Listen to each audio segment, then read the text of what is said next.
Hey guys, welcome back to a new video. It's been a while, I think a month since I posted my latest video, the Blackmagic versus the GH5S. The reason why I didn't post much on my YouTube channel recently is because I was in LA and I actually shot a feature film directed by Noam Kroll. That was my first feature film as a cinematographer. The reason why I wasn't able to test the Blackmagic that much is also because it took me a lot of time to put together this rig, and it's not even completed yet. I'm waiting for my Nucleus Nano to show up, so hopefully Tilt is gonna send out that pretty soon. It's pretty big and it's pretty heavy too, which is great. A lot of people think that a camera has to be lightweight and because it's like very portable, and that's perfect if you're doing guerrilla style or a lot of traveling film. But if you're shooting an actual commercial or film and you don't have a budget to rent an Arri Alexa or a Red, you need a heavy camera because heavy is stable. So when you have like weight to your rig and to your camera, even shooting with this Takumar lens, you know, that it's basically like an 100mm equivalent. I was able to shoot handheld for like quite some times without any problem. So let's jump in my Blackmagic Pocket Cinema Camera 4K rig setup. So let's start from the bottom. This is a Manfrotto tripod. It's an X Pro 3, I believe it's 0.55. I'm gonna put everything in the description below. It's a pretty solid tripod, you know. It's nothing like super professional. It's not an O'Connor tripod. That's a $15,000 tripod, but it does its job. Right here I have a 502 fluid head from Manfrotto as well. It's a pretty cool head. I think it can hold the Ursa Mini Pro, if I'm not wrong. But it definitely holds up the Pocket 4K with this big rig, so I'm pretty happy with it. So if we go up, you can see here there's a big plate. This is a Sony VCT plate. It's a quick release plate. So the reason why you want to use this plate is because you can go from tripod to handheld. And then if you can see right here at the bottom, this is a 8-scene plate. So this is the VCT mount, and this is like a magnetic shoulder pad. So you can take it off. Comes off just like that. You can adjust it. You can put it right here or in the back. So you can go handheld, but if you want, you can even go shoulder. So I have my monitor right here, so I can see everything, and it's really comfy. It's super cool. I really like this plate here. And then you can go back and just slide it in and go on tripod, just like that. So as you know, Blackmagic batteries, they don't last long. They last probably 40 to 45 minutes. It's not a great battery. So if you want to shoot all day, you know, you want to be like confident and you're going to get through the shoot, I really recommend you to go V mount. So on the back here, we have a cheese plate. This part here is made of metal. This is made by Canvati, I think. I bought it on Amazon for $35.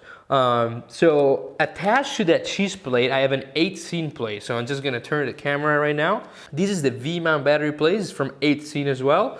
And these attach to the cheese plate. And of course you need V-mount batteries. So I use these guys here. These are like the 95.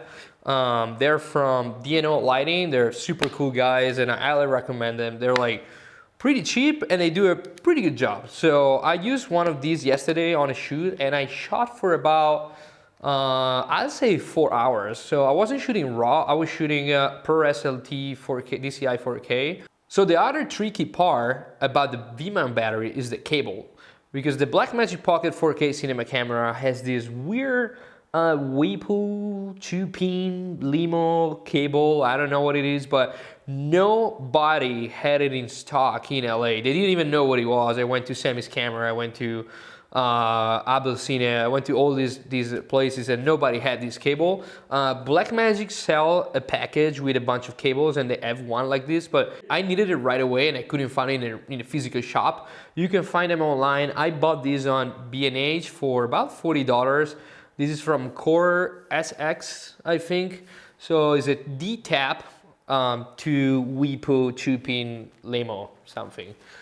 So the other cool thing about the battery and the battery plate is that I have two D-tap. One is on the battery, one is on the plate. So I basically can power my camera from the plate and I can power my monitor with another D-tap to Sony dummy battery.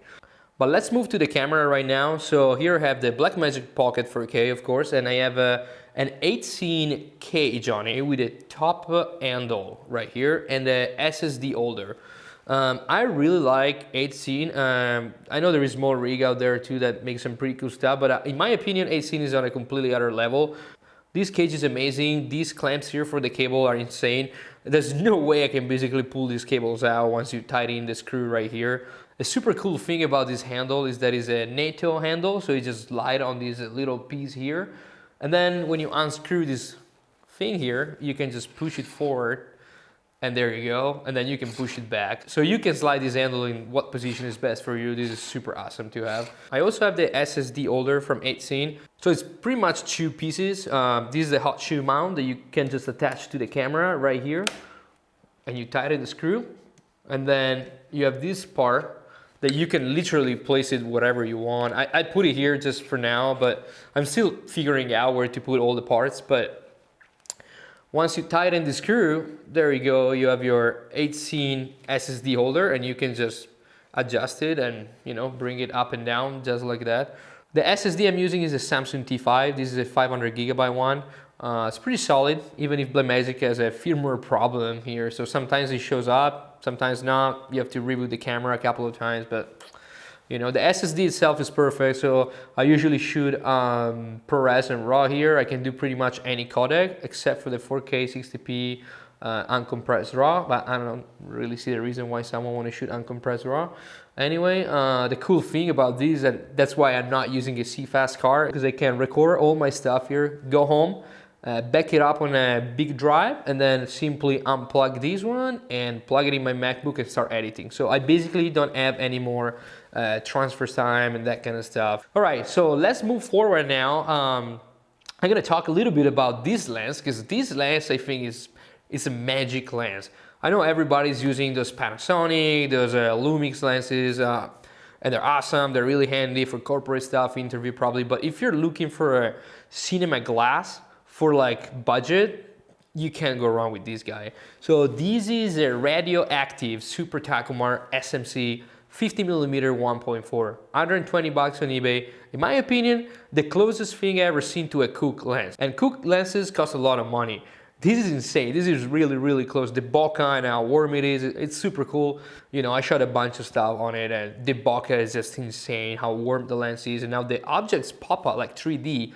Really reminds me about a Cooke lens. So this is not part of the rig itself, this is my lens, but I wanted to talk to you about this lens. I don't have a speed booster on it. This is just a cheap M42 adapter for Micro Four Third, and it works pretty good. It's an 100mm in reality, but I really love how tight it is because it's a small sensor. But when you shoot 100mm at 1.4 or 2, that's pretty cool. The lens is quite soft at f1.4, but if you step down to 2, it's already much better. I also have a Voigtlander 17.5mm 0.95. Amazing glass as well.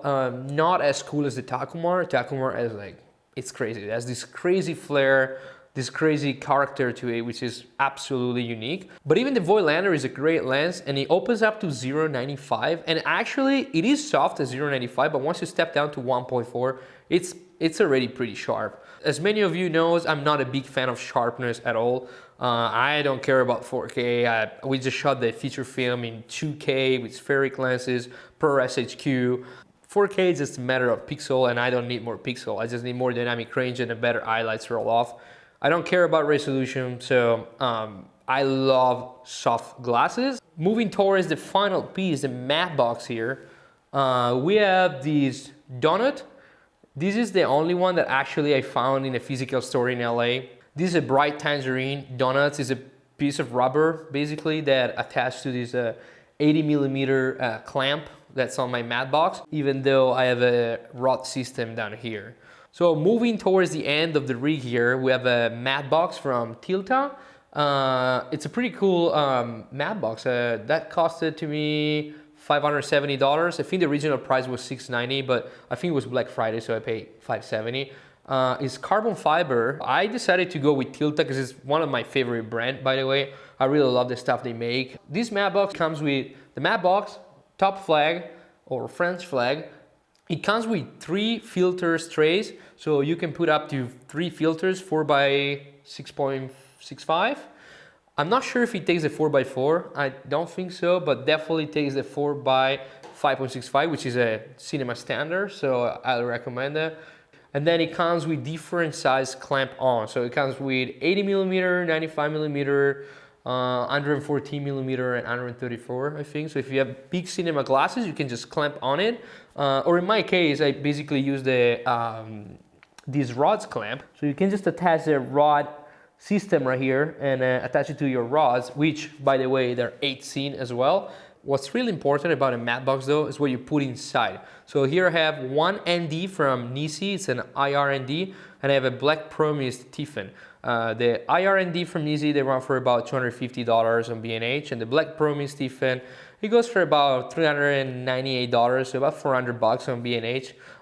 They're amazing filter, and the cool thing is that these are not connected exclusively to this lens or to this camera. The cool thing about this system is that if I want to rent an Arri Alexa or a Red or a whatever Ursa Mini, I can just basically detach this matte box and I can use it for my other camera. So this is not an investment completely related only to Blackmagic Pocket. Something that you have to keep in mind too is that with the Blackmagic Pocket 4K, and especially with this cinema rig, you need an external monitor. I have a small HD here. It's one of the best monitor out there in my opinion. Super bright, color accuracy pretty good, bunch of tools, exposing tool, false color, waveforms, LUT, everything. It's an amazing display. The small HD sun hood is really bad, so I had to buy this small rig cage and small rig sun hood. For now, just thanks for watching. Have a great Christmas, and doesn't matter what camera you have, guys. Remember, the important thing is the story. So just find a great script and start shooting and keep rolling. And yeah, from now on, I'm gonna hopefully start making more and more narrative projects. That's what I really like. So thank you again for watching, guys, and have a great Christmas, and I'll see you next year in LA. Peace.